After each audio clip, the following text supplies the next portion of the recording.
Siapakah Yesus sebenarnya? Ini bukan cuma pertanyaan teologis yang berat atau akademis. Ini adalah pertanyaan yang menentukan hidup, bahkan kekekalan kita. Karena menurut Alkitab, cara kita mengenal Yesus akan membentuk cara kita memahami keselamatan, dosa, dan siapa Allah itu sendiri. Menariknya, Alkitab tidak memulai kisah Yesus di palungan Bethlehem. Kisahnya jauh lebih lama dari itu, bahkan sebelum dunia ini ada. Rasul Yohanes membuka Injilnya dengan kalimat yang sangat kuat. Pada mulanya adalah Firman. Firman itu bersama-sama dengan Allah dan Firman itu adalah Allah. Firman di sini bukan sekadar kata-kata atau pesan. Firman adalah pribadi. Dialah Yesus Kristus. Yohanes dengan sengaja menegaskan dua hal sekaligus. Firman itu bersama-sama dengan Allah dan Firman itu adalah Allah. Artinya, sejak kekekalan, Yesus memiliki relasi pribadi dengan Bapa. Dan pada saat yang sama, ia memiliki hakikat ilahi yang sama. Lalu Yohanes melanjutkan, segala sesuatu dijadikan oleh Dia, dan tanpa Dia, tidak ada suatu pun yang telah jadi dari segala yang telah dijadikan. Ini sangat jelas. Yesus bukan bagian dari ciptaan. Ia adalah pencipta. Dan ini penting karena hanya Allah yang bisa menjadi sumber hidup, dan hanya Allah yang sanggup menyelamatkan manusia secara kekal. Rasul Paulus menegaskan kebenaran yang sama. Karena di dalam Dialah telah diciptakan segala sesuatu. Segala sesuatu diciptakan oleh Dia dan untuk Dia. Yesus bukan tokoh tambahan dalam sejarah. Ia adalah pusat dari segala sesuatu, awal, tujuan, dan sumber hidup itu sendiri. Namun dunia yang diciptakan dengan sempurna itu jatuh ke dalam dosa. Manusia memberontak melawan Allah, dan sejak saat itu maut masuk ke dalam sejarah manusia. Relasi dengan Allah rusak, dan manusia tidak lagi mampu memulihkan dirinya sendiri. Tapi kisah Alkitab tidak berhenti di kejatuhan. Di tengah kegelapan itu, Allah justru memberi janji. Aku akan mengadakan permusuhan antara engkau dan perempuan ini. Keturunannya akan meremukkan kepalamu. Inilah janji keselamatan yang pertama. Sejak awal, Allah menegaskan satu hal penting. Keselamatan tidak akan datang dari usaha manusia, tetapi dari inisiatifnya sendiri. Seorang pribadi akan datang untuk mengalahkan dosa dan menghancurkan kuasa iblis. Sejak saat itu, seluruh perjanjian lama menjadi kisah penantian. Melalui Abraham, Allah berjanji bahwa lewat satu keturunan, semua bangsa di bumi akan diberkati. Melalui Musa, Allah menunjukkan bahwa dosa itu serius, ada hukuman yang harus dibayar, dan bahwa pengampunan hanya mungkin melalui korban darah. Sebab nyawa makhluk ada di dalam darah, dan aku telah memberikannya kepada kamu di atas mezbah untuk mengadakan pendamaian.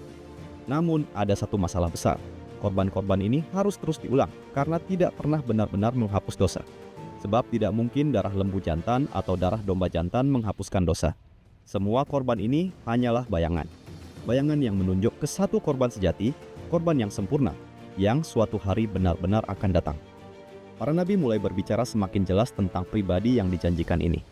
Yesaya misalnya menubuatkan tentang seorang hamba Tuhan yang menderita. Sesungguhnya, penyakit kitalah yang ditanggungnya. Dia tertikam oleh karena pemberontakan kita. Nubuat ini mengejutkan, karena Sang Mesias tidak digambarkan hanya sebagai raja yang menang dan berjaya, tetapi sebagai pribadi yang rela menderita dan menanggung hukuman umatnya. Dosa manusia tidak diabaikan, dosa itu dipindahkan kepadanya. Lalu, pada waktu yang telah ditentukan Allah, janji itu akhirnya digenapi. Firman itu telah menjadi manusia dan diam di antara kita. Inilah yang disebut inkarnasi. Inkarnasi berarti Allah anak sungguh-sungguh menjadi manusia, bukan berpura-pura, bukan sekadar tampak seperti manusia, tetapi benar-benar mengambil natur manusia. Paulus menjelaskannya dengan sangat jelas. Yang walaupun dalam rupa Allah, tidak menganggap kesetaraan dengan Allah itu sebagai milik yang harus dipertahankan, melainkan telah mengosongkan dirinya. Mengosongkan diri tidak berarti Yesus berhenti menjadi Allah. Ia tidak meninggalkan keilahiannya. Yang ia tinggalkan adalah kemuliaannya.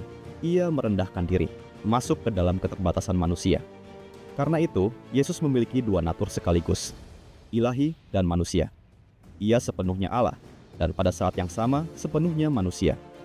Alkitab mencatat bahwa ia lapar, haus, lelah, dan menangis. Semua ini menunjukkan kemanusiaannya yang sejati. Namun pada saat yang sama, Alkitab juga menegaskan, ia telah dicobai, hanya tidak berbuat dosa. Inilah kunci keselamatan. Karena Yesus adalah manusia sejati, ia dapat mewakili manusia. Dan karena ia adalah Allah sejati, pengorbanannya memiliki nilai yang kekal, cukup untuk menyelamatkan sampai selama-lamanya. Seluruh hidup Yesus bergerak menuju satu titik pusat, salib. Salib bukan kecelakaan sejarah. Ini bukan rencana yang gagal atau situasi yang lepas kendali. Ia diserahkan menurut maksud dan rencana Allah. Di kayu salib, dosa tidak diabaikan. Keadilan Allah ditegakkan. Murka Allah terhadap dosa dicurahkan sepenuhnya. Dia yang tidak mengenal dosa telah dibuatnya menjadi dosa karena kita. Di sana, Yesus berdiri sebagai pengganti. Hukuman yang seharusnya dijatuhkan kepada manusia berdosa ditimpakan kepadanya, dan kebenarannya diperhitungkan kepada semua orang yang percaya. Ketika Yesus berseru, "Sudah selesai," itu bukan teriakan keputusasaan. Itu adalah deklarasi kemenangan. Harga dosa telah dibayar lunas, tidak ada yang perlu dan tidak bisa ditambahkan. Namun, kisah keselamatan tidak berhenti di salib. Ia telah dibangkitkan pada hari yang ketiga. Kebangkitan Yesus adalah deklarasi ilahi bahwa maut telah dikalahkan dan pengorbanannya diterima oleh Allah.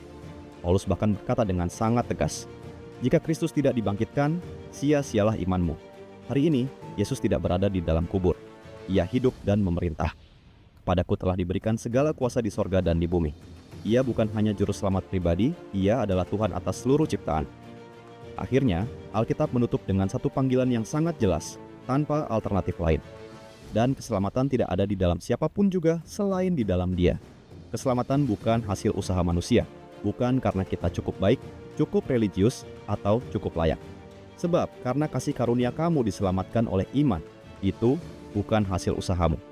Yesus memanggil manusia untuk bertobat dan percaya, bukan besok, bukan setelah hidup sempurna, bukan setelah semuanya beres, tetapi hari ini. Karena Yesus bukan sekadar tokoh sejarah.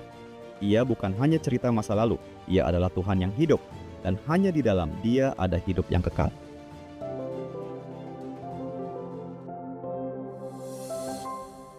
Sekarang, pertanyaannya bukan lagi siapa Yesus menurut orang lain. Pertanyaannya adalah, siapa Yesus bagi kamu? Keselamatan tidak pernah lahir dari usaha manusia, bukan dari perbuatan baik, bukan dari agama. Keselamatan adalah anugerah. Dan hari ini, Yesus tidak memanggil kita setelah hidup kita suci dan sempurna. Ia memanggil kita apa adanya, untuk bertobat, untuk percaya, untuk bersandar sepenuhnya kepadanya. Karena Yesus bukan hanya juru selamat orang Israel, melainkan satu-satunya juru selamat bagi seluruh manusia, dari dulu, sekarang, dan sampai selama-lamanya. Jika video ini memberkati Anda, jangan lupa like dan subscribe agar lebih banyak orang dapat mendengar kebenaran ini. Sampai jumpa di video berikutnya, Tuhan Yesus memberkati.